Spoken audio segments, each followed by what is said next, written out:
Je remercie Karim Lap, à qui je vais passer le micro et qui va animer cette table ronde.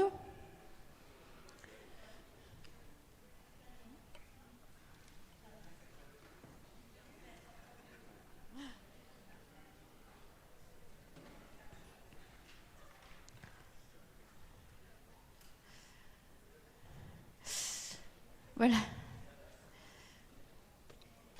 Tu peux t'asseoir.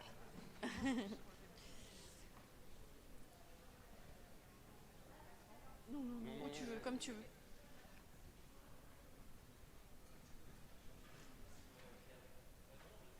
Si.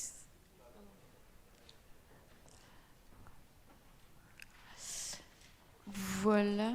Il nous manque Lisa qui va arriver et Daniel.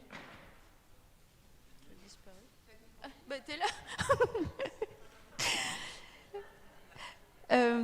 Alors, c'était juste pour souhaiter la bienvenue à celles et ceux qui nous rejoignent maintenant. Nous avons eu une matinée bien remplie et très décapante pour poser un peu les bases, on va dire, philosophiques et un peu conceptuelle de la question que nous posons, c'est-à-dire, je disais en plaisantant, ce matin, on voulait un peu laver les cerveaux. Donc, on a réussi dans une certaine mesure. Et nous ouvrons donc une après-midi beaucoup plus sérieuse et on compte beaucoup sur nos intervenantes pour maintenant rentrer vraiment dans un aspect concret de l'élaboration et de la construction d'un système de référence, notamment en passant par le droit. Voilà. Daniel, un petit mot Non, c'est pour les nouveaux, ceux qui sont là depuis ce matin. Je suis désolé de vous infliger un peu de redite. Juste pour dire que j'ai souhaité, comme jeune sénateur, ou plus exactement comme récent sénateur, co-organisé avec l'Institut Cité écologique ce colloque, parce qu'on voit bien que nous sommes au cœur de crises très profondes, une crise démocratique, et en ce moment dans notre pays, ce n'est pas absolument indispensable de détailler entre... Je me tourne vers Lisa, le week-end qui vient de se dérouler du côté de Poitiers et puis les semaines passées sur la réforme des retraites qui montrent au fond comment nos institutions sont aujourd'hui dans une situation d'incapacité d'inventer un dialogue fructueux sur les sujets majeurs qui sont les sujets de justice sociale ou d'équilibre écologique, de défense des biens communs. Et puis l'aggravation de la crise climatique qui nous annonce des difficultés croissantes et une capacité d'adaptation qui reste, on a écouté ce matin Valérie Masson-Delmotte, sans doute pas tout à fait à l'échelle de vitesse au regard de la vitesse à laquelle cette crise climatique évolue. Donc je souhaitais faire ce colloque et je remercie d'abord chaleureusement les intervenantes. Effectivement, cet après-midi, on a plus de femmes intervenantes. C'est sans doute pour ça que Claire disait ça va être la partie la plus sérieuse. Mais je ne voudrais pas dire du mal des intervenants de ce matin qui étaient tout aussi passionnants que les intervenantes. Voilà, en tous les cas, on veut continuer plutôt qu'à laver les cerveaux, à les stimuler et à régénérer les neurones pour nous permettre collectivement d'avoir une pensée un peu globale, holistique sur ces enjeux et la façon d'agir. Et comme sénateur, membre d'une institution de la République, c'est clair que je pense qu'on ne peut pas penser les chances de succès réussi, de robustesse gagnée dans la transition écologique si on ne s'interroge pas sur la République elle-même, sur ses fonctionnements, sur le fonctionnement des institutions, sur son lien au vivant, sur la façon de reconnaître maintenant que nous sommes une partie d'un écosystème et pas le chef de cet écosystème. Et c'est l'objet des tables rondes de cet après-midi et puis des conclusions tout à l'heure. Donc en tous les cas, bienvenue. Merci encore à l'Académie du climat qui nous a accueillis et merci à tous les organisateurs qui ont fait un magnifique travail pour que vous ayez des tables rondes de très haut niveau. Et c'est le cas cet après-midi comme ce matin. Merci Daniel.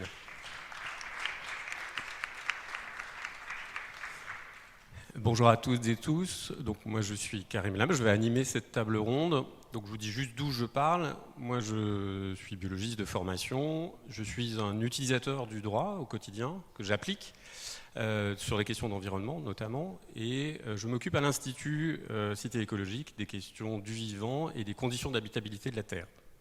Donc sujet tout à fait passionnant et complexe pour ce début d'après-midi. Il y a un écho qui... Ouais.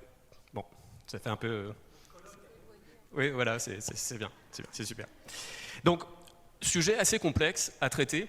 On l'a vu ce matin, la question du rapport au non-humain, parce que bon, la nature, ça n'existe pas, donc c'était pour avoir un titre court, mais il existe des natures, hein, vous avez probablement, la plupart d'entre vous, déjà être familier de cette notion, qui est qu'il y a des natures parce que chaque culture produit une relation spécifique à ce qui n'est pas humain et donne des contours assez différents. Et dans le monde occidental, une des médiations de nos rapports passe par le droit et aujourd'hui, des situations assez variées de traitement du droit par rapport à ces autres entités qui ne sont pas les êtres humains. Et on a vu ce matin que ce n'était pas forcément évident ou toujours facile de définir ces modalités de relation, de régulation sociale par rapport à ces enjeux-là. Alors ce qu'on vous propose cet après-midi, on a 3 intervenantes qui vont parler de 3 points de vue assez différents, c'est de partir de... On va commencer avec Lisa Bellucco, donc, qui est députée de la Vienne. Donc, la Vienne, c'est un petit département dont la capitale est Poitiers, et qui est donc quelqu'un qui participe à la production, qui est un législateur, mais qui est aussi de métier quelqu'un qui est chargé de faire respecter le droit, puisque de formation, enfin de métier inspectrice de l'environnement. Et donc la question que je vais lui poser pour démarrer, c'est à partir d'une actualité que vous avez pu tous voir ce week-end, on a 30 000 personnes qui sont venues au milieu de nulle part dans la campagne au nom de la défense de quelque chose qui n'est même pas une entité, qui est de l'eau. Et donc ce que j'ai envie de vous poser, c'est finalement qu'est-ce qui se passe ? Le gouvernement nous dit qu'on a des gens là qui ne respectent pas le droit et en même temps 30 000 personnes viennent braver un certain nombre d'interdictions.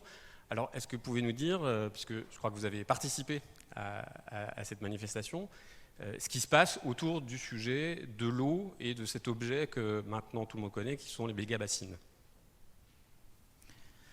Merci pour cette question. Bonjour à tout le monde. Alors, moi je vais partir d'un témoignage de ce qu'on a vécu ce week-end et plus largement de ce que je vis en tant qu'opposante aux méga-bassines, en tant que députée et en tant que membre d'un parti politique. Alors déjà, qu'est-ce qui se passe autour des méga-bassines et plus précisément, qu'est-ce qui se passe à Sainte-Soline, puisque c'est maintenant la méga-bassine la plus connue et le village du Poitou probablement le plus connu en France. Donc Sainte-Soline, qu'est-ce qui s'est passé ce week-end ? On a effectivement un groupe, 25-30 000 personnes, qui est venu, qui se présente comme étant du côté de l'eau et qui lutte contre l'accaparement de l'eau en tant que commun, en tant que chose partagée. J'essaie depuis d'utiliser bien e-ressources et vous comprendrez plus tard pourquoi, mais en tant que commun que nous devons tous partager. Et puis en face, on a Des fois, on entend les agriculteurs. Alors, c'est pas les agriculteurs. Des fois, on entend les agriculteurs irrigants. C'est même pas tous les agriculteurs irrigants. En fait, en face, on a quelques agriculteurs irrigants soutenus par l'État. Donc, c'est une toute petite partie des agriculteurs du territoire qui sont soutenus par l'État et les pouvoirs publics et qui font la promotion de ces méga-bassines et en ont besoin. Le groupe qui défend l'eau, c'est qui? Il se présente comme « nous sommes l'eau qui se défend » ou « nous sommes la nature qui se défend ». Enfin, vous avez déjà dû entendre ce slogan qui vient d'autres luttes environnementales. Ces militants se présentent comme étant l'eau qui se défend. Mais déjà, la première question qu'on peut se poser, c'est est-ce que l'eau, c'est la nature? Alors, l'eau, c'est vraiment la condition de toute vie. Donc, effectivement, l'eau, c'est la nature, mais l'eau, c'est nous aussi. Donc cette affirmation de « nous sommes l'eau qui se défend » est vraiment, me semble en tout cas tout à fait juste, puisque nous sommes chacune et chacun d'entre vous, nous sommes constitués à 70% d'eau. Donc quand on lutte contre l'accaparement de l'eau, en fait on lutte pour avoir accès à quelque chose qui nous constitue. Donc déjà, est-ce que faire une distinction entre l'eau, nous, la nature, est-ce que c'est juste ou pas? Bon. Ce groupe ne la fait pas, en disant « nous sommes l'eau qui se défend », « nous sommes la nature qui se défend », ce groupe ne fait pas de distinction. En face, on a une poignée d'agriculteurs irrigants qui prônent une sécurisation de l'eau, c'est leur terme, hein, sécurisation, pour maintenir leur niveau de production.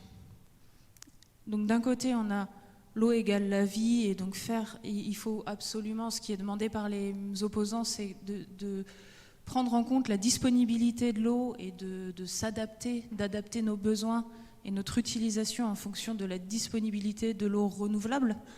C'est-à-dire qu'on ne va pas vider complètement les nappes, mais on va prendre la partie qui est renouvelable pour nos cultures, parce qu'il faudra de l'eau pour l'agriculture, personne ne le nie, il en faudra sûrement plus quand les sécheresses seront plus fréquentes, plus longues, etc.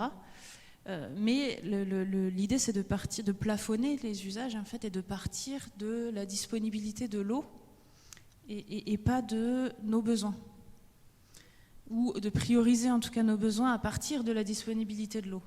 Et en face, on a un autre groupe qui voit l'eau comme une ressource, qui pense qu'elle est infinie, qui est encore dans un monde où l'eau est complètement infinie, il pleut, on remplit des bassines. En plus, ils nous font croire qu'il pleut et les bassines se remplissent, c'est pas tout à fait ça. Mais ils pensent qu'en pompant l'eau dans les nappes, en la mettant dans des bassines, on va l'économiser. C'est une perception assez étonnante.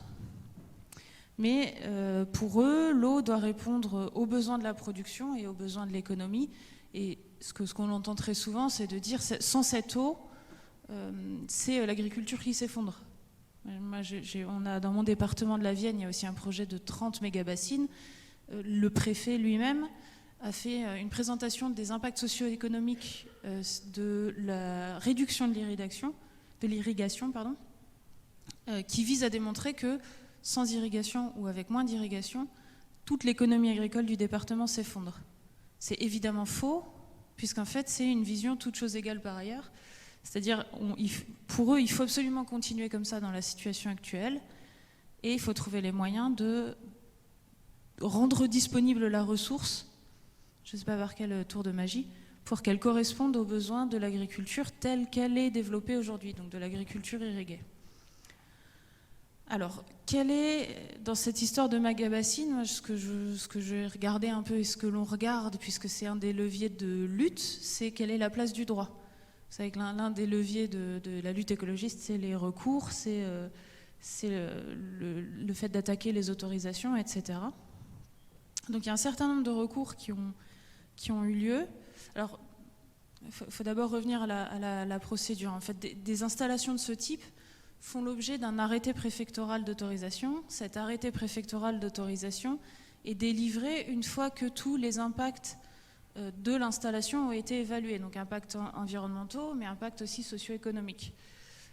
Donc normalement, il y a eu une évaluation des impacts environnementaux sur ces installations. Et c'est après l'instruction du dossier qui vise à démontrer que les impacts ont été évités, réduits et compensés en totalité, que l'autorisation peut être délivrée. Ça, c'est la théorie. En fait, vous entendez souvent les ministres dire que toutes les mégabassines sont autorisées. C'est vrai, elles font toutes l'objet d'un arrêté préfectoral d'autorisation. Pour autant, il y a une partie de ces arrêtés préfectoraux qui ont par exemple été délivrés alors que l'autorité environnementale, qui est censée être la garante des droits de la nature, si on peut le dire, ou du droit de l'environnement, en tout cas je dis des droits de la nature tels qu'on les a traduits aujourd'hui dans le droit français, donc la garante des droits de l'environnement peut avoir donné un avis défavorable sur le projet et pour autant il obtient un arrêté préfectoral d'autorisation. Donc déjà là on voit qu'il y a un premier biais, c'est qu'en fait il y a tout un tas de considérations qui rentrent en jeu dans l'arrêté d'autorisation. Il y a les impacts environnementaux mais aussi les impacts socio-économiques et puis la considération politique puisque le préfet peut, malgré des avis défavorables, décider quand même de signer l'arrêté préfectoral d'autorisation considérant que c'est lui qui a le dernier mot. Et effectivement, dans la construction administrative, c'est lui qui a le dernier mot. Donc ces arrêtés sont attaqués, pour la plupart. Ils ont tous été attaqués dans le Poitou pour tous les projets de bassines du Poitou. En Charente-Maritime, par exemple, tous les arrêtés ont été annulés. Donc, c'est-à-dire qu'elles n'ont plus légalement le droit d'être exploitées, ces bassines. Pourtant, elles ont été construites et elles sont exploitées. On est à une certaine limite du droit. Dans le 79, alors, la bassine de Sainte-Soline, qui est l'objet de tous les débats aujourd'hui, a des recours en cours d'instruction, mais aujourd'hui, elle n'a pas été annulée. Mais par contre, sur les 16 projets de bassines des Deux-Sèvres, il y en a 9 qui ont été considérés comme illégales ou ne répondant, enfin, illégales au regard du schéma d'aménagement et de gestion des eaux du bassin. Pour autant, les projets continuent et d'autres recours ont été déposés et sont en cours d'instruction.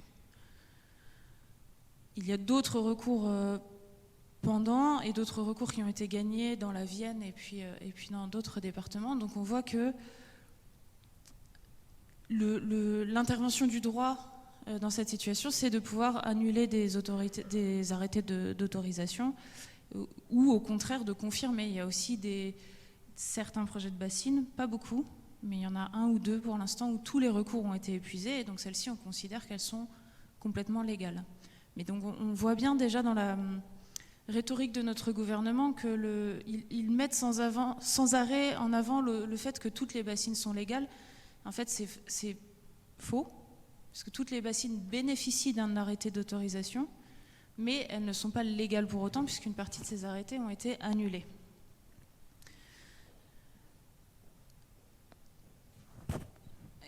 Ça, je l'ai déjà dit. Il y a un autre sujet sur la rhétorique du gouvernement par rapport au droit.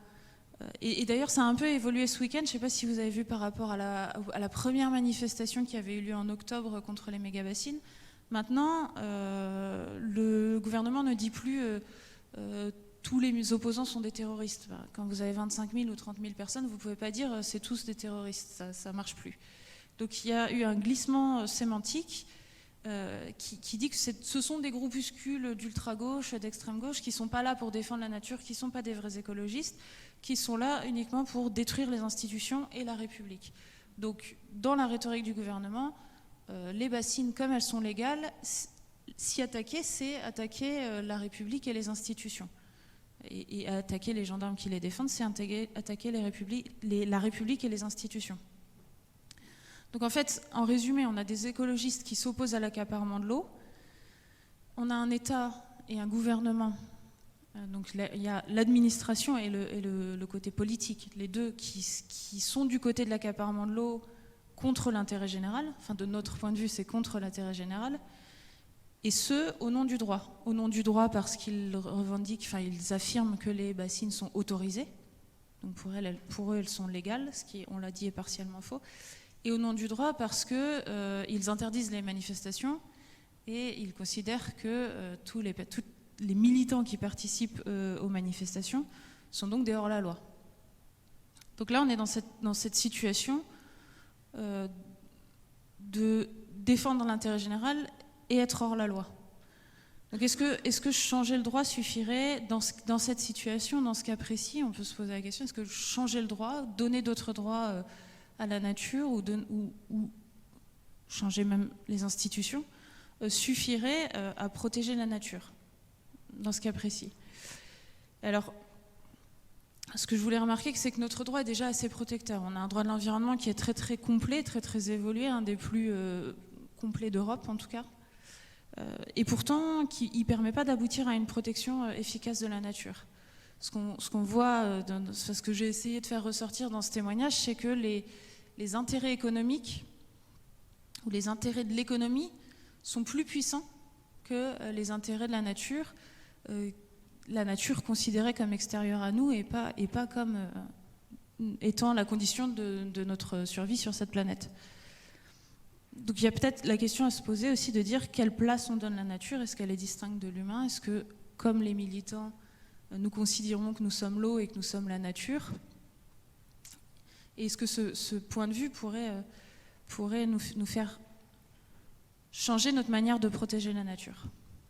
Alors pour faire un pas de côté, j'avais invité la semaine dernière, mercredi dernier, j'ai organisé une conférence internationale sur l'eau et la défense la lutte contre l'accaparement de l'eau. Il y avait plusieurs militants du Chili, du Canada, du Mali, de Turquie.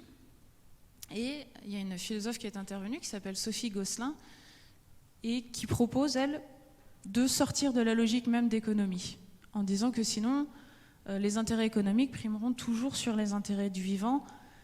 Et j'ajoute, moi, que l'économie soit capitaliste ou communiste, ou quel que soit le modèle économique, puisqu'on entend souvent s'opposer au capitalisme. La proposition, là, c'est de sortir des logiques d'économie. À partir du moment où la nature est perçue comme une ressource qui permet de produire des biens, quel que soit le modèle économique, notre droit ne suffira pas à la protéger. Ça, c'est moi qui le dis. Et donc si on reste dans cette relation économique au monde et à la nature et à notre environnement, je ne suis pas sûre que donner des droits supplémentaires à la nature changera vraiment quelque chose. Et donc l'idée que le travail qu'on fait aujourd'hui, le travail qu'on poursuivra et que nous approfondissons chacune et chacun ici, c'est comment on affirme un habité commun. Comment on affirme qu'on habite sur la même planète ou dans la même zone critique, selon le concept de Bruno Latour, cette fine pellicule à la surface de la Terre dans laquelle on habite. Parce qu'en fait, on habite que dans une toute petite partie de la planète, enfin sur la planète. Comment on fait pour, à nouveau, habiter tous au même endroit? Enfin, dans les faits, on y habite, mais quand on voit l'État d'un côté qui pense que faire des méga-bassines c'est super et les écologistes de l'autre qui luttent contre l'accaparement, on se demande si vraiment on habite sur la même planète.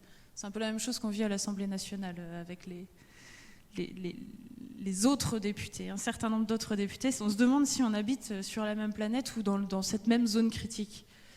Et donc la proposition, c'est de refaire politique à partir des liens entre les humains et les non-humains à l'intérieur de cette zone critique. Et je crois que la construction de nouvelles institutions et d'un nouveau droit devrait partir de cette proposition qui est en fait un changement de cosmologie, un changement de relation au monde. Et j'ouvre la porte pour la suite. Je crois que plus tard, on va notamment évoquer plus tard dans l'après-midi l'exemple de la constituante au Chili, qui vraiment part des relations de cette d'une autre cosmologie pour construire des institutions. Et donc ça part vraiment de l'expérience du peuple et de l'expérience de cette relation avec notre environnement pour construire les institutions. Et donc c'est peut-être jusque-là qu'il faudrait qu'on aille. En tout cas, c'est la proposition vers laquelle nous souhaitons aller. Merci Lisa.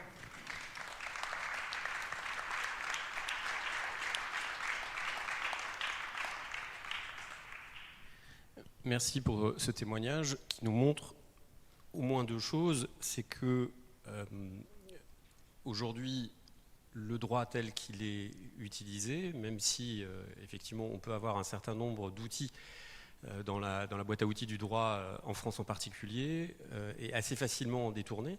Et il montre une deuxième chose, c'est cette difficulté de représentation de ces composantes naturelles dans un système de droit qui nécessite, pour être appliqué, d'avoir la capacité à se défendre. Donc l'eau aujourd'hui se défend via des manifestations, mais on voit que pour produire du droit, c'est nettement insuffisant.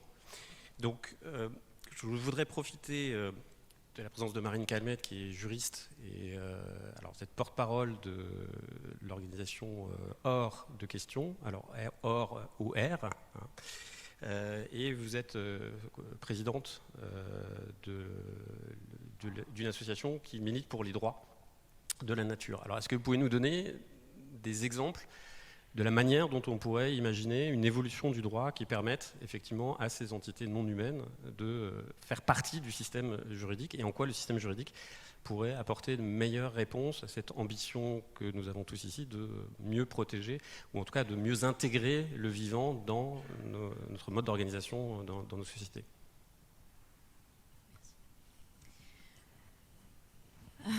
Bon, alors tout d'abord, pour préciser, hors de question ce que c'est, parce que pour comprendre d'où je parle, il faut aussi comprendre d'où je viens.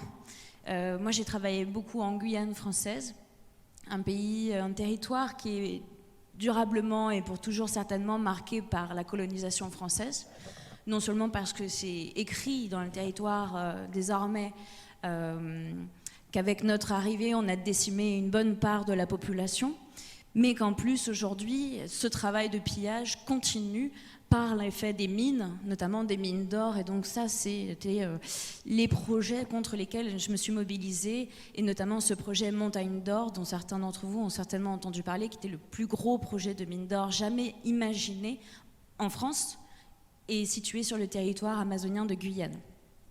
Et ça m'a profondément marquée parce que c'est ce projet qui était à mes yeux un des projets les plus emblématiques du choc culturel qui existe entre ceux qui sont persuadés que la terre leur appartient et ceux qui sont profondément et intimement convaincus d'appartenir à la terre.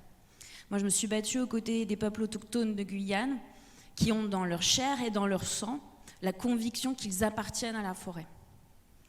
Et donc c'est aujourd'hui, je trouve très intéressant de parler des méga-bassines parce qu'on voit qu'il y a des gens qui, aujourd'hui, sont capables justement de rentrer au contact avec ces luttes et de se dire, voilà, nous, on protège l'eau, on est les gardiens de l'eau et on intègre ce combat dans notre philosophie de vie à tous les niveaux. Et je pense que ça va être de plus en plus le cas en France, au fur et à mesure où on sentira de plus en plus cette pression au sein même de notre vie de tous les jours, que ce soit le fait de ne plus avoir d'eau au robinet, que ce soit le fait d'avoir trop chaud et de souffrir de cette chaleur, et le fait de ne pas être capable d'assurer à nos générations futures, à nos enfants, ce que nous, on a réussi à avoir comme condition de vie. Et moi, en tant que mère, c'est une peur de tous les jours, de me dire que je ne sais pas comment assurer la survie de mon enfant pour les années qui viennent. Et donc je crois que c'est ça en fait qui est exprimé par la lutte de l'eau aujourd'hui, c'est une lutte pour la vie. Et donc la question du droit, elle arrive vraiment à un moment crucial, parce que pour m'être battue, donc comme je vous disais en Guyane, contre ces projets miniers, il se trouve que quand on protège la vie, bien souvent, on n'est pas du côté de la loi. Parce que la loi, c'est une arme à double tranchant. Entre de bonnes mains et utilisée à bon escient, elle protège les communs, elle protège l'ordre général, elle protège l'intégrité des citoyens humains et non humains. Et entre de mauvaises mains, elle peut être tout l'inverse. Ça peut être une arme fatale, justement, qui conduit à l'appropriation par quelques-uns du bien commun et à la destruction de l'intérêt général pour des profits pécuniers, court-termistes et une relation extrêmement utilitariste à la terre. Et donc, c'est notamment le cas en Guyane française, où vous avez un pillage organisé des ressources de la terre pour la richesse de quelques-uns, et notamment de multinationales russo-canadiennes comme Montagne d'or qui viennent s'implanter sur ce territoire. Ce qui est en train de se passer justement avec la question de l'eau, c'est le même pillage, c'est la même reproduction de ces schémas intellectuels qui visent à dire que l'eau est appropriable. L'eau peut être mis sous la propriété de quelques individus, pour le bien de quelques individus, et pas de l'intérêt collectif, et j'entends par collectif usage humain et non humain.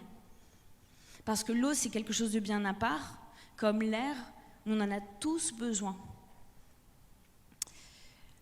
Pour la question des droits de la nature et pourquoi je m'y intéresse, c'est que en droit français, et moi je suis avocate de formation, je me rends compte à quel point, malheureusement, et très souvent, le droit n'est pas un outil suffisant pour gagner des recours en justice.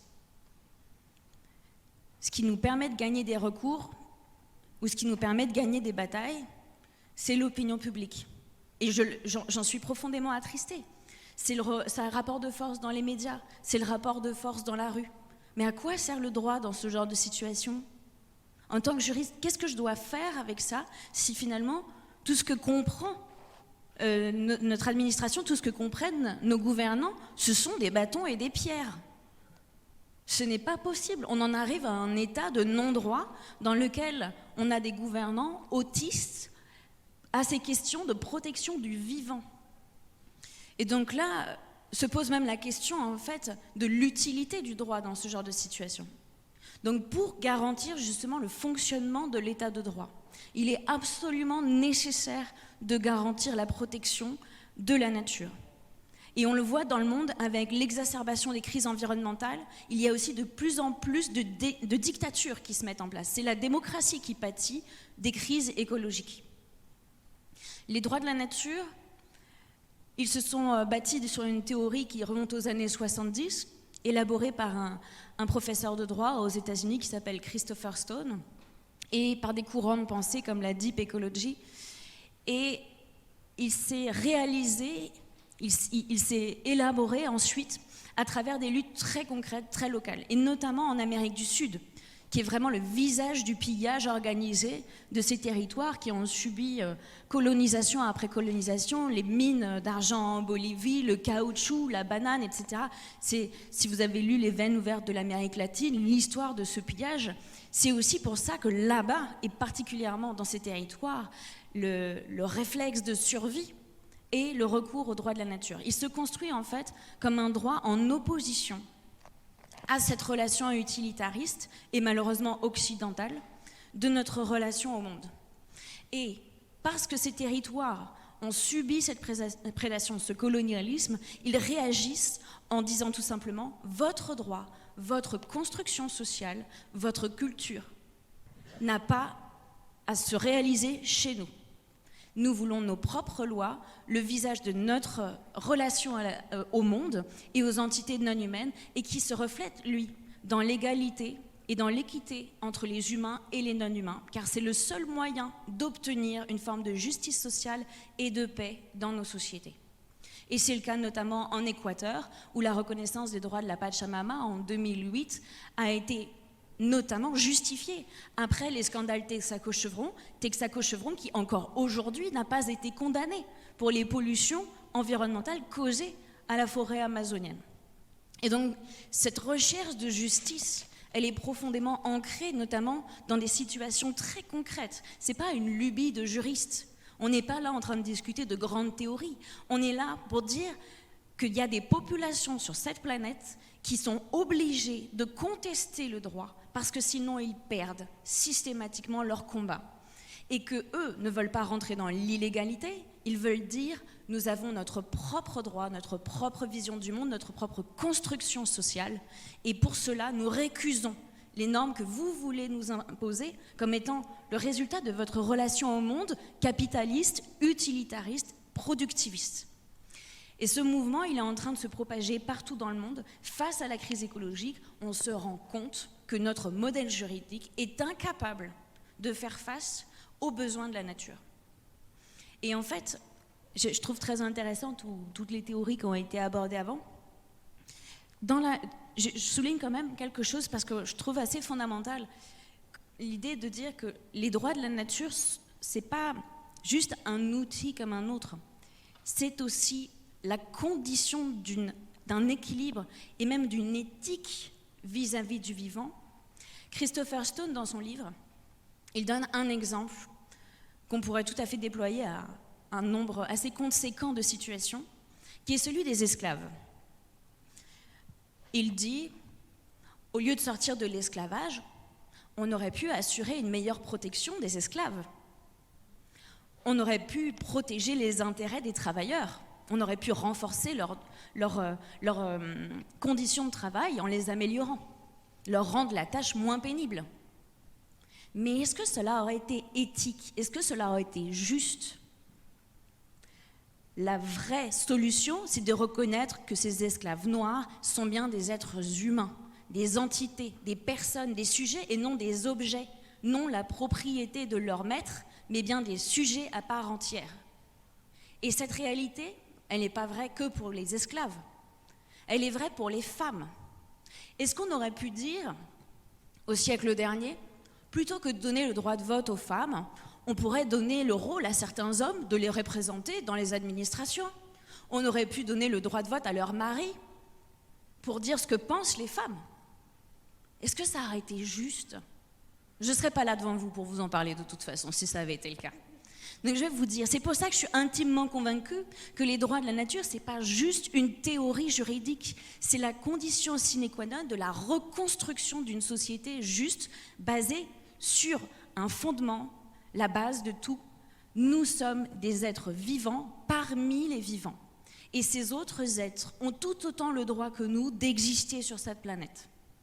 Et je pense que ne pas partir de là, c'est essayer de tordre la chose dans tous les sens. C'est ce qu'ont essayé d'ailleurs de faire de nombreuses personnes qui n'ont pas voulu aboutir à l'abolition de l'esclavage. C'est ce que de nombreux hommes essayent encore de faire en reparlant du droit à l'avortement, du droit des femmes de disposer de leur corps. On essaye de tordre le système dans tous les sens pour finalement ne pas reconnaître à l'autre le droit d'exister, le droit de disposer de son intégrité physique. Et c'est là le problème. Et pour la question de l'eau, cette question elle va se poser à tous. Est-ce que nous reconnaissons que l'eau est un milieu, est une communauté vivante, mais aussi est-ce que nous reconnaissons que nous sommes l'eau et que si nous sommes l'eau, nous la respectons pour elle, pas uniquement pour nous, parce que cette eau, nous la partageons avec tout le monde. L'eau, elle coule à l'intérieur de nous, elle rentre, elle ressort, elle traverse quelqu'un d'autre, puis elle va dans un arbre, un animal, elle nous rejoint tous. Je ne sais pas pour ceux qui ont vu Avatar 2, c'est très bien expliqué. L'eau est ce qui nous réunit tous. Et justement, dans ce milieu, qui n'est pas un milieu, mais qui est un ensemble, qui est une communauté complexe, il y a vraiment la source aussi d'une concordance. Les politiques de l'eau en Europe notamment, ça a été les premières politiques parce que c'était les politiques justement de lutte contre la pollution, des politiques transfrontalières qui nous ont réunis entre peuples pour qu'on s'entende, pour qu'on se mette ensemble à travailler activement, à trouver des solutions. Et donc pour moi, le mouvement des droits de la nature, si aujourd'hui il arrive aussi en Europe, puisque la Marmée Nord, c'est le premier écosystème européen à être désormais reconnu comme sujet de droit par l'Espagne. Nos voisins espagnols, eux, ont franchi donc du coup cette première étape de reconnaître des droits à un écosystème aquatique. C'est bien parce qu'ils se sont rendus compte que les agriculteurs ne respectaient pas les règles du jeu, s'appropriaient les ressources en eau, polluaient les systèmes aquatiques et que malgré toutes les dispositions de la directive cadre sur l'eau et toutes les réglementations locales, eh bien ça continuait évidemment à causer une détérioration de ces milieux. Eh bien, la responsabilité, afin de la partager entre tous les acteurs, eh bien, l'Assemblée nationale, le Congrès espagnol, a voté la reconnaissance des droits de cet écosystème à exister pour lui-même en tant qu'entité culturelle, en tant qu'entité qui nous rassemble, pas seulement en tant qu'objet de conservation. Et c'est très bien dit dans le texte. La Marmée Nord, cet écosystème aquatique, n'est pas un objet de conservation, c'est un sujet qui nous relie tous. Et ça, c'est très puissant. Et je pense qu'aucune règle aujourd'hui dans le droit français ne fait obstacle à ce que nous aussi, nous allions de l'avant sur ces questions-là. Et qu'il s'agit par là, évidemment, de remettre en question la propriété sur l'eau, les modèles économiques dominants que nous connaissons aujourd'hui, et de rebâtir une société juste pour les humains et pour les non-humains. Merci beaucoup, Marine. « 」 « 」 « 」 « 」 « 」 « 」 « 」 « 」 « 」 « 」 « 」 « 」 « 」 « 」 « 」 « 」 « 」 « 」 « 」 « 」 « 」 « 」 « 」 « 」 « 」 «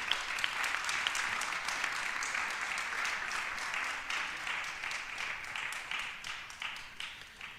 Merci pour cet éclairage qui nous montre qu'effectivement on a encore beaucoup de chemin à parcourir, mais que d'autres humains l'ont déjà fait avant nous et que peut-être qu'on a là des sources d'inspiration qui nous permettront d'aller plus vite. Mais ce que j'entends aussi dans votre témoignage, c'est le fait qu'aujourd'hui, dans notre droit, on a quand même un certain nombre de choses qui sont posées, notamment par rapport au droit de propriété, et que depuis la révolution industrielle, l'évolution du droit a quand même été beaucoup pour accompagner cette appropriation des moyens de production, cette capacité à... Alors, sous deux formes, sous une forme de propriété privée ou de propriété publique. Et il y a une chose qui a presque disparu du droit, qui était une pratique avant, qui était celle des communs. Et donc,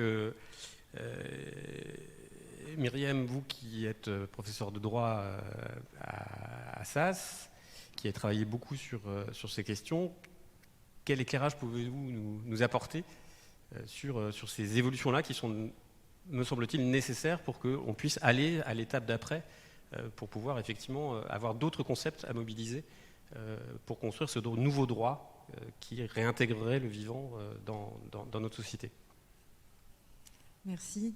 Merci pour votre invitation aussi. Je vais sans doute aborder peut-être des points plus techniques, plus techniques juridiques, mais en vous écoutant, j'ai la profonde conviction effectivement que le droit de l'environnement se politise, qu'il y a des sujets d'une importance extrême. Même, je ne vais pas perdre du temps à enfoncer des portes ouvertes puisqu'on est tous réunis ici justement pour ça.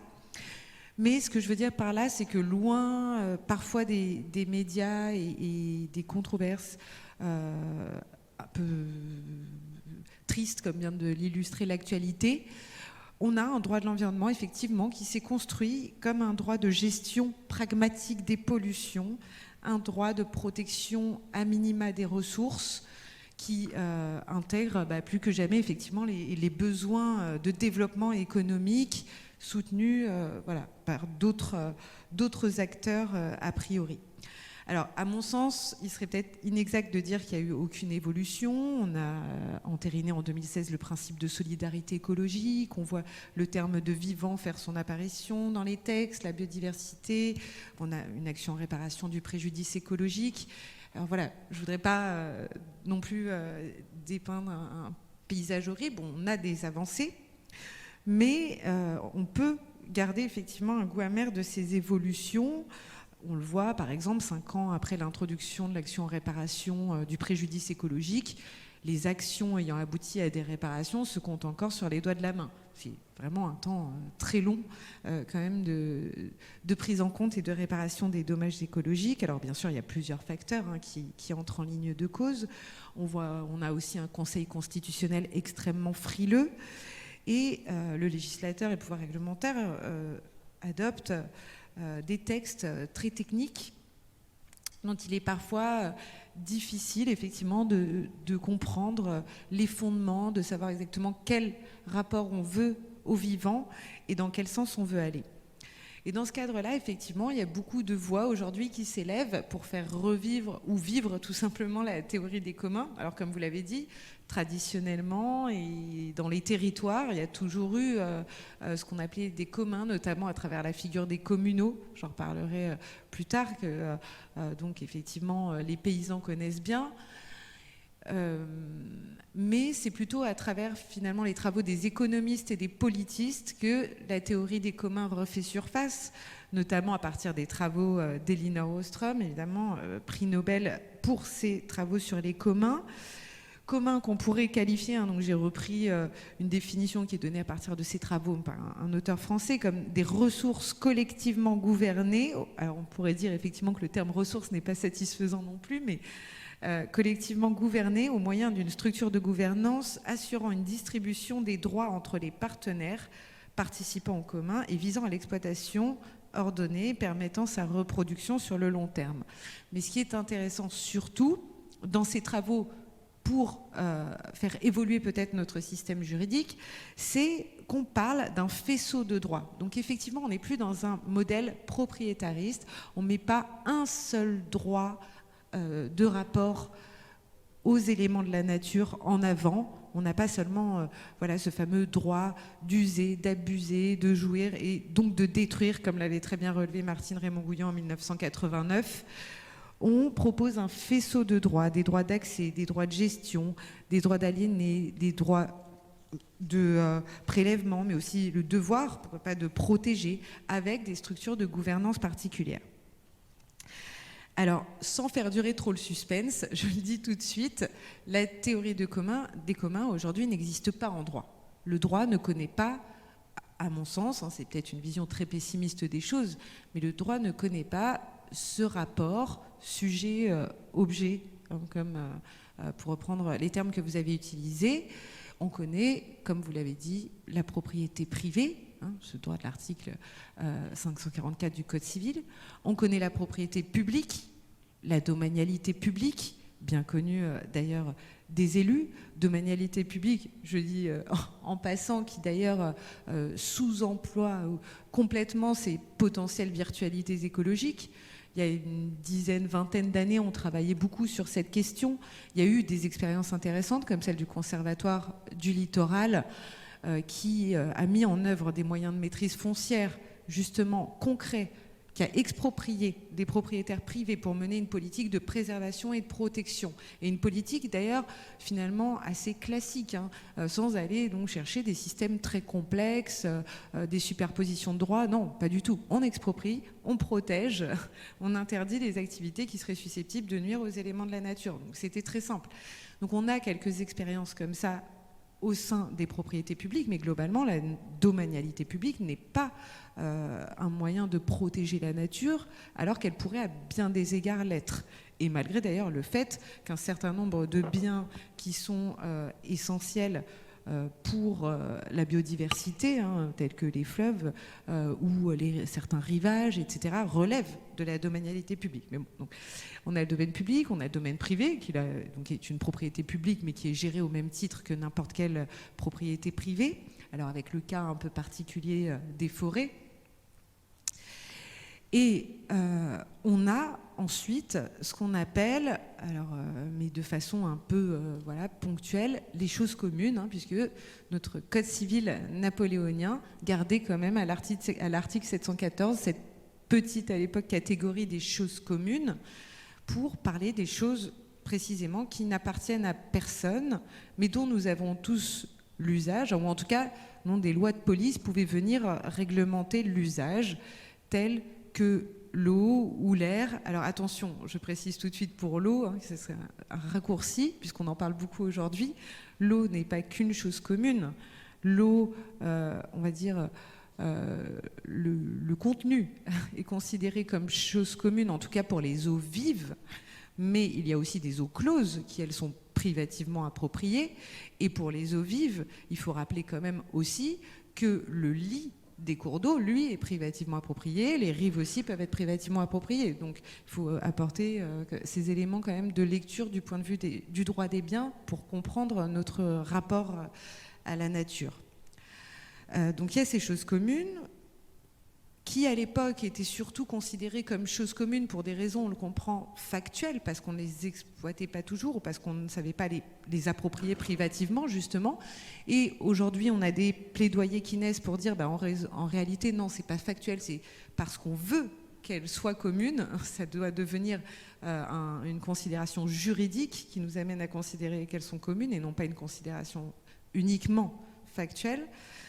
Donc il y a cette catégorie de choses communes, et puis il y avait à la marge les communaux, mais même les communaux n'ont pas réellement survécu parce qu'on a eu des jurisprudences de la Cour de cassation notamment qui sont venus nous dire, face à certaines situations de litige, que ces communaux en réalité relevaient du domaine privé. Je trouve que cette jurisprudence, qui est assez ancienne, elle est très représentative des difficultés qu'on a à percevoir notre rapport à la nature autrement que par le prisme de la propriété privée, parce que les juristes sont arrivés à un point où même une catégorie ancestrale comme les communaux a dû être rattachée à la domanialité privée, donc à la propriété privée des communes, pour pouvoir régler les litiges afférents à ces communaux. Donc tout ça pour dire que du point de vue du droit de notre rapport aux choses, car dans la règle de droit, les éléments de la nature sont encore considérés comme des choses, On n'a pas de représentation de ce qui est commun. On retrouve cela quand même, pas ou peu, on retrouve malgré tout en droit de l'environnement, en droit de l'urbanisme, le fameux concept de patrimoine commun. Et l'histoire de ce concept, ou en tout cas ses apparitions dans les textes, est assez intéressante aussi à cet égard. En 1983, pour la première fois, le législateur vient nous dire que le territoire est le patrimoine commun de la nation. Et justement, pourquoi cette date ? Parce que c'est l'année où on décentralise les compétences d'urbanisme. Et c'est une manière de venir fonder l'intervention d'élus municipaux, l'intervention des autorités municipales, et de justifier qu'ils portent atteinte à la propriété privée. On va dire, on décentralise les compétences d'urbanisme, c'est vous qui allez réglementer l'usage des terrains, parce que c'est le patrimoine commun de la nation. Pour que cette référence soit faite pour l'environnement, il faut attendre un certain nombre d'années, 1992 pour l'eau justement, et 1995, la loi Barnier pour toutes les composantes de l'environnement. Et en 92, pour revenir, je n'ai pas prévu d'en parler dans mon intervention, mais je rebondis, ce qui est intéressant, c'est qu'on voit en relisant les débats parlementaires de 1992 qu'à ce moment-là, il y avait eu un vrai débat sur la question de savoir si dire l'eau est un patrimoine commun impliquait une appropriation publique de toute la ressource en eau. C'est-à-dire qu'il n'était pas évident, il n'était pas clair pour les parlementaires de savoir quel impact ça avait de dire tel élément de la nature fait partie du patrimoine commun. Et il y avait eu ce vrai débat jusqu'au moment où finalement ils ont tranché, ils ont considéré que c'était une affirmation un peu méta-juridique, mais qu'on n'allait pas en tirer pour conséquence une appropriation publique générale de la ressource en eau. Et donc en 1995, on utilise aussi cette expression pour désigner l'ensemble des composantes de l'environnement. Mais cela, de la même façon, n'a pas d'impact sur le régime de propriété des éléments de la nature. Alors en revanche, ça a un impact, comme vous disiez, et comme certaines propositions qui viennent d'être faites, il y a eu un impact quand même important d'un point de vue, je ne sais pas si j'irais jusqu'à dire philosophique, mais éthique, effectivement, de dire qu'on affirme cette volonté commune de protéger la nature, et on considère qu'on veut transmettre, donc cette fameuse image du patrimoine qu'on veut transmettre aux générations futures. Donc on a un devoir aussi à l'égard de ce patrimoine. Ce n'est pas seulement un avoir, c'est aussi un devoir que de protéger ce patrimoine commun de la nation, de l'humanité, pour transmettre cela aux générations futures. D'ailleurs, à l'échelle du droit international, j'y repense aussi, à certains égards, parfois, les États, alors qu'en général c'est quand même plutôt l'inverse, ont été un peu plus loin en considérant, par exemple, sur l'espace et les ressources dites extra-atmosphériques, que l'affirmation de l'espace comme patrimoine commun de l'humanité impliquait bien une obligation de non-appropriation. Donc là, en revanche, sur la scène internationale, ça a bien impliqué l'impossibilité de s'accaparer, c'est un peu l'idée que vous évoquiez sur l'Amérique latine, l'impossibilité de s'accaparer les ressources et passer par cette affirmation de la reconnaissance de l'espace comme patrimoine commun de l'humanité. Alors avec parfois des États qui n'ont pas toujours parfaitement respecté cet engagement qui a été pris. Voilà, donc on voit que cette expression a un potentiel, mais qu'elle n'a pas de réelle portée au sens où elle ne va pas entraîner un régime juridique protecteur particulier. Au contraire, on a même vu que sur l'air, par exemple, on a été tout à fait dans le sens inverse, c'est-à-dire qu'on a mis en place des quotas de gaz à effet de serre en important la théorie des externalités négatives et en disant on va faire de l'argent sur la pollution, on va créer des droits à polluer, on va les échanger, on va inciter économiquement parce que, bien sûr, il faut respecter les activités économiques, il ne faut pas les interdire, et donc on va créer ces droits à polluer. On essaye aussi de faire ça en matière de biodiversité, en créant les banques de compensation, les unités de biodiversité, donc on est même allé dans le sens inverse, c'est-à-dire au lieu d'aller vers la reconnaissance du commun, on crée des droits privatifs sur ce qu'on appelle les ressources, qu'on pourrait s'échanger sur un libre marché. Malgré tout, et donc comme je ne veux pas être trop pessimiste pour finir, le défi des communs peut prendre différentes forme, hein, donc dans les axiomes qui sont défendus par les économistes dans la suite d'Elinor Ostrom, on nous rappelle effectivement que le marché et l'État ne sont pas les seules formes efficaces d'organisation des rapports économiques et que l'autogouvernement ou des modes de gouvernance alternatifs doivent être mis en place pour la gestion des communs. On en a quelques premières manifestations. Depuis la fin des années 2000, il y a de vrais mouvements de résistance urbaine qui se mettent en place pour protéger les communs et notamment pour montrer que d'autres formes de gestion sont possibles et qui ont abouti dans certains cas. On a l'exemple de Notre-Dame-des-Landes, même si ça a été très long et si les raisons de l'abandon du projet ne sont pas forcément exactement celles qu'on imagine. Le résultat a été celui-là, celui de l'abandon du projet. Mais ce qui est intéressant, c'est de voir l'après, et justement de constater que dans l'après, il est très difficile à des personnes, même des personnes qui ont occupé le terrain pendant 10 ans, d'aller voir la préfecture et de dire « mais nous, on veut gérer ces terrains ». D'ailleurs, c'est ce qu'on fait en réalité depuis 10 ans, et on veut que vous le reconnaissiez. Et sauf qu'en face, on dit « oui, mais nous, on n'a pas de moyens juridiques, ça ne rentre pas dans nos cases, en fait ». La préfecture va dire soit ça appartient à des agriculteurs privés qui sont des propriétaires privés et qui ont déjà les terrains, soit ça appartient à l'État, mais on n'a pas de forme de commun qui accueillerait les coopératives, etc. Alors ça se met en place selon un modèle un peu ad hoc ou au cas par cas. Le droit agricole connaît bien sûr quelques formes de gestion collective, mais voilà, c'est pas encore le caractère commun de la gestion des éléments de la nature ne trouve pas de modèle en droit qui permettent d'accueillir ces propositions qui sont pourtant absolument nécessaires par rapport justement à ce besoin de gestion commune des communs en réalité. Voilà. Merci.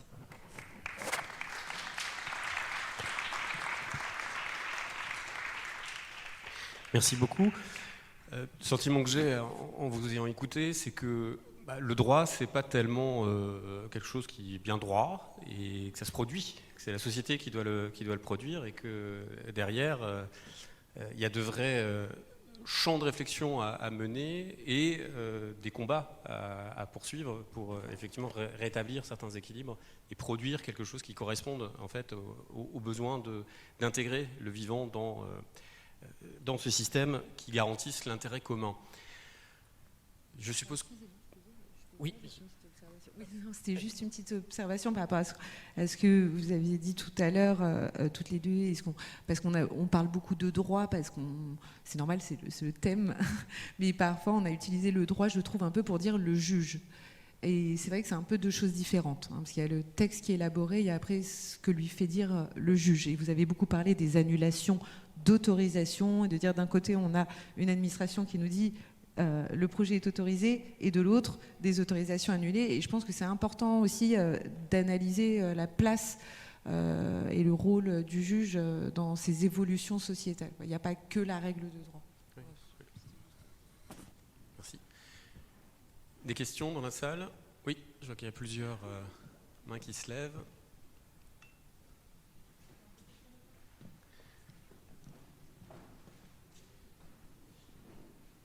Donc dans le fond, il y avait deux questions. Oui, attendez, moi je voulais rebondir sur la dernière intervention de Anne de Ferry. Effectivement, ça me fait penser à une bonne phrase de Coluche dans les années 70. Dans la vie, il faut connaître la loi, mais c'est encore mieux de connaître le juge. Moi, j'étais un peu... bien que je sache que ça correspond à une réalité, j'ai quand même été marqué par la phrase de M. Lapp en disant oui, bon, de toute façon, les outils juridiques existants, on n'a pas de mal à les détourner. Je trouve ça assez grave. On est dans un état de droit. Moi, je ne méconnais pas tout ce qui a été dit sur le droit, le droit effectivement, par rapport au vivant, par rapport à la nature, mais déjà, si on arrivait à faire appliquer tous les processus qui existent dans des textes, si on arrivait à les faire appliquer, peut-être qu'on n'en serait pas forcément là. Je pense au projet récent. Je veux dire, il y a des légitimités qui s'affrontent. Normalement, il y a des processus qui sont censés régler ça avec des organismes indépendants. Les études d'impact, c'est pas le préfet qui les fait. C'est normalement, les textes de 77, ce sont des organismes indépendants. Et si effectivement, il faut trouver des solutions pour résoudre les impacts négatifs importants des projets. Et là encore, il y a des expertises qui existent. Et tout ça, on l'oublie complètement. Alors, on peut créer des nouveaux textes. En France, on est les rois pour créer des textes qui s'empilent. Mais est-ce qu'on va arriver à solutionner la question? Voilà. Merci. Peut-être prendre une autre question. Madame, derrière.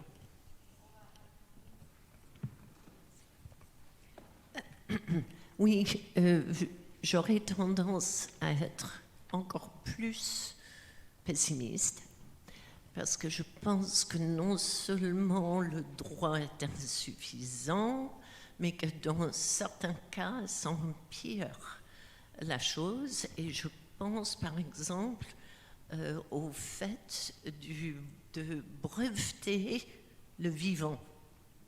Donc j'aimerais bien avoir vos réactions sur ce mouvement qui consiste à littéralement accaparer l'ADN d'êtres vivants sur Terre pour en tirer profit. Merci. Il y avait une troisième question et ensuite on va faire les réponses et on reviendra vers vous.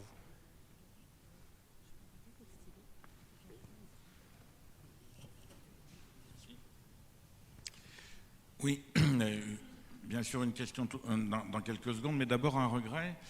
Le droit, c'est la traduction d'une conception, d'une doctrine. C'est au service d'une idée, c'est au service d'un corps de pensée. Et quelque part, le seul véritablement grand texte sur les communs ou le bien commun, c'est une encyclique papale, Laudato Si, et il est quand même dommage qu'il n'y ait pas eu un groupe politique qui ait la possibilité de réfléchir sur un texte équivalent, mais de façon plus citoyenne et je dirais moins spirituelle. Partant de là, sur la notion de commun, beaucoup de gens réfléchissent sur créer pour ces communs une personnalité juridique ou un état de sujet de droit, pour leur permettre de s'exprimer, d'être pris en compte dans un débat juridique. L'on pourrait avoir une autre approche en considérant que, en fin de compte, si je protège ces communs, c'est que je protège demain les générations futures. Je suis locataire de cette terre, je suis locataire de la nature qui m'entoure et je dois la laisser dans l'état dans lequel je l'ai trouvée. Et qu'au final, ce qui devrait être représenté, ce ne sont pas forcément juridiquement cette nature, c'est plutôt les générations futures, qui, elles, ne parlent pas. Et ce sont ces générations futures qui pourraient, par une institution politique, parler et nous rappeler le respect que nous devrions avoir de ce qui nous entoure. Sur la notion de bien commun, cette notion de bien commun se heurte, ou en tout cas se frotte avec d'autres notions. L'intérêt général, le bien public, le bien commun ne sont pas forcément des notions totalement synonymes. Vous pouvez avoir le bien commun communal, le bien commun national, le bien commun international. Il y a aussi une gradation dans le bien commun. C'est-à-dire qu'à partir du moment où on veut personnaliser un bien commun, on est obligé de rentrer dans une hiérarchie juridique du bien en question. Le problème de l'or en Guyane n'est pas le même que le problème de l'eau au niveau de la planète. Et donc, le bien commun, il a plusieurs vitesses. Personnellement, je préfère la notion de bien public, je préfère la notion d'État qui défend l'intérêt général, et je souhaiterais que les générations futures soient mieux représentées et qu'elles soient actives sur la scène politique d'une façon ou d'une autre. Merci. Alors, on va faire une première série de réponses. Donc, une première question autour donc de la question de l'application du droit. Et donc, sous quelle forme répondre?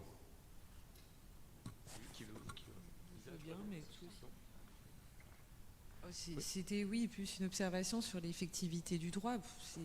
Effectivement, ça ne sert à rien de multiplier ad vitam aeternam les législations. On est tous d'accord et donc on salue aussi, nous aussi, je pense, Coluche pour sa formule. C'est vrai que les juges ont un rôle très important à jouer et là, encore aussi parce qu'on est pris par le temps. On parle de concepts, on les évoque très rapidement, d'où je pense aussi certains regrets qui viennent d'être évoqués parce qu'on ne peut pas tout dire et un concept même aussi est là pour embrasser. Peut-être qu'on manque justement de concepts en droit et qu'on a trop de réglementations techniques, effectivement.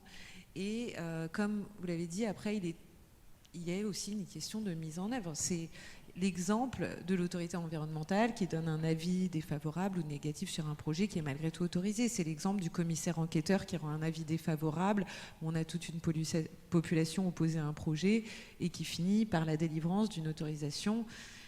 Et ça, c'est effectivement, je ne suis pas certaine que ce soit les juristes qui aient la réponse, mais c'est plus une question d'éducation populaire presque, en fait, de faire évoluer nos mentalités sur l'application du droit. Moi, ma vision, elle est qu'en reconnaissant les droits de la nature, au contraire, on ne rajoute pas, on simplifie.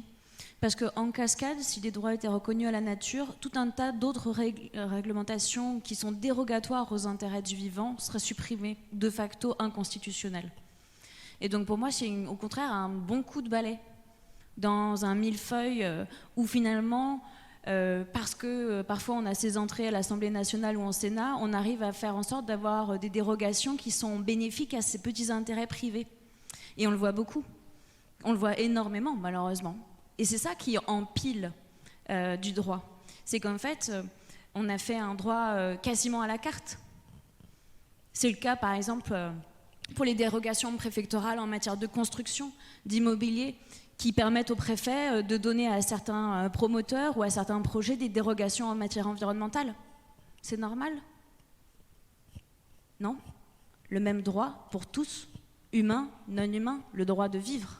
Pour moi, c'est une simplification, en fait. C'est une manière, justement, de sortir de ce clientélisme politique pour rentrer dans une vraie définition des communs et aussi de l'intérêt général qui s'élargit aux autres vivants. Donc on avait une autre question sur la question de la brevetabilité du vivant. Et donc quelle réaction vous avez par rapport à ce sujet précis qui est de s'approprier ce qui est la programmation du vivant, entre guillemets, à des fins commerciales? Moi, j'ai pas de réponse. Pour moi, c'est symptomatique d'une société malade, en fait. C'est juste un symptôme de plus. J'ai beaucoup travaillé sur la biopiraterie.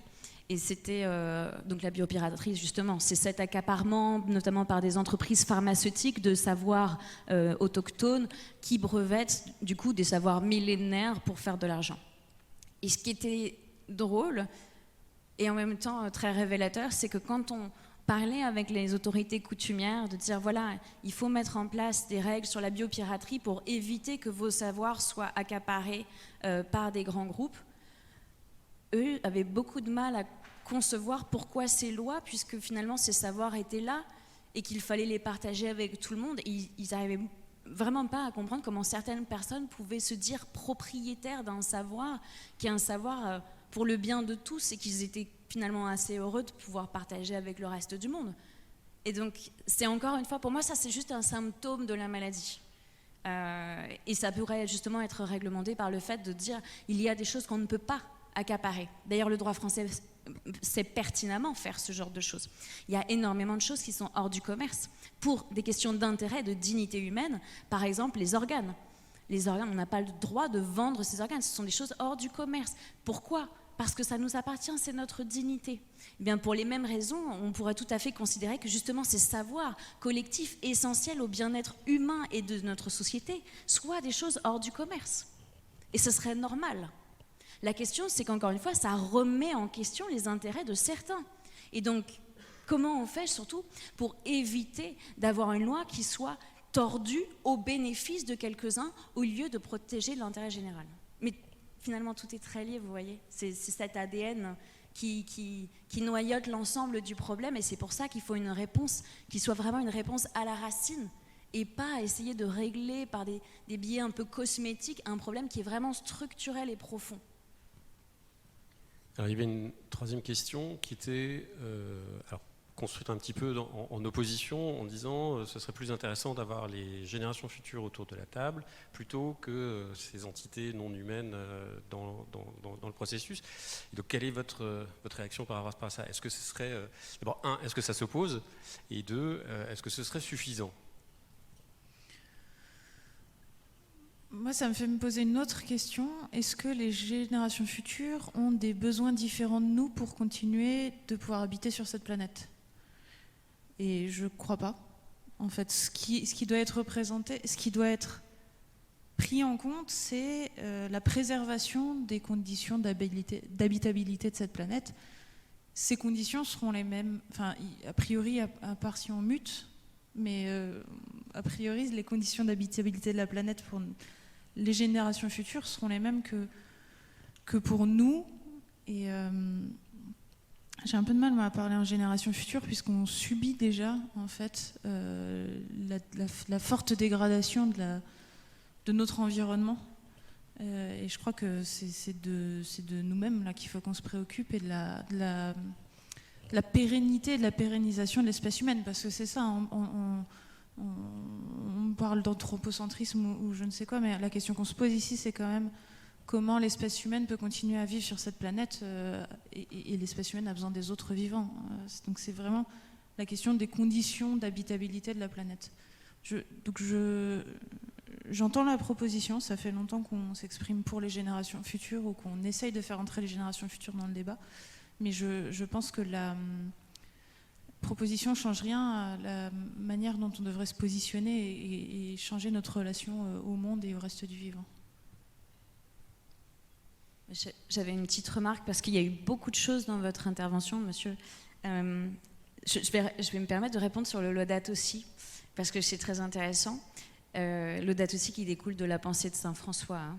Et la pensée de Saint François était le seul saint catholique à s'adresser à la terre-mère, à sœur eau et à frère feu. Et donc Saint François est à l'origine du Laudato Si par sa vision qui justement reconnaît la nature comme sujet et les êtres humains comme directement affiliés généalogiquement à la nature. Et ça, c'est très puissant. C'est très puissant et ça a marqué profondément l'Église catholique, aujourd'hui encore. Moi, je sais que mon livre, il a eu un grand succès dans la communauté catholique parce que justement, ce terme de gardien et ce rôle de gardien vis-à-vis des non-humains et de nos frères vivants, c'est ce qu'on retrouve dans le Cantique des créatures de Saint François. Et donc ça, c'est vraiment un débat très intéressant, je trouve, parce que souvent, on oppose les sociétés animistes et la tradition catholique monothéiste à visage humain. En fait, ça, c'est politique. Et il y a Jessica Serra, c'est une éthologue qui l'explique très bien dans l'introduction de son livre « La bête en nous », qui nous rappelle à quel point la distanciation de l'animal est un phénomène politique. Parce que là où avant le sacré était partout, dans chaque être vivant, dans chaque être même inanimé, dans la terre elle-même, eh bien, le fait d'avoir fait dans le sacré cette transposition, qu'aujourd'hui le sacré est simplement dans le visage de l'homme, dans la représentation de Dieu sur terre, a été ensuite accaparé par les pouvoirs politiques et notamment par les rois, pour être l'incarnation du pouvoir divin sur cette planète. Et ce qui a créé cette distanciation ensuite avec le reste du vivant, qui fait que nous ne reconnaissons plus que dans nous-mêmes le sacré, dans l'être humain et plus dans ce qui nous entoure. Et ça, c'est une vraie question, au-delà de la spiritualité, etc., qui nous rejoint à travers toutes les civilisations. Parce que Saint François, il utilise ces termes de sœur eau, frère feu, terre-mère, tout comme les Quechua, à une époque où on ne connaissait pas l'existence de cet autre continent. Et c'est bien qu'il y a un fil rouge dans notre humanité qui sait qu'on est profondément liés à ces autres humains et qu'on partage un même destin commun. Et donc je pense que c'est vraiment un sujet effectivement à ouvrir, mais ça irait dans le sens, à mes yeux, et bien sûr j'aurais tendance à justifier tous mes propos vous imaginez bien à quel point cet argument je le trouve extrêmement intéressant, parce qu'il nous permet véritablement de construire aussi une nouvelle relation au monde à travers notre propre héritage, l'héritage aussi de la tradition chrétienne, qui a fondé aussi une partie de l'histoire de France.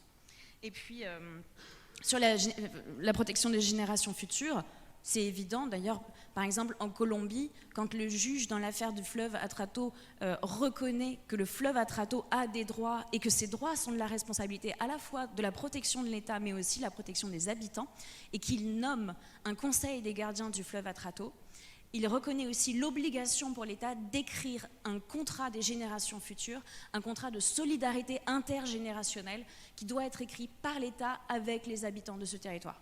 Et ça, donc on le voit, c'est un outil de planification intergénérationnelle qui se définit sur la base d'une solidarité interespèce. Donc on est parfaitement raccord, et donc les droits de la nature et cette vision des communs et du transgénérationnel, elles ne s'opposent pas, elles se complètent en fait. Merci beaucoup.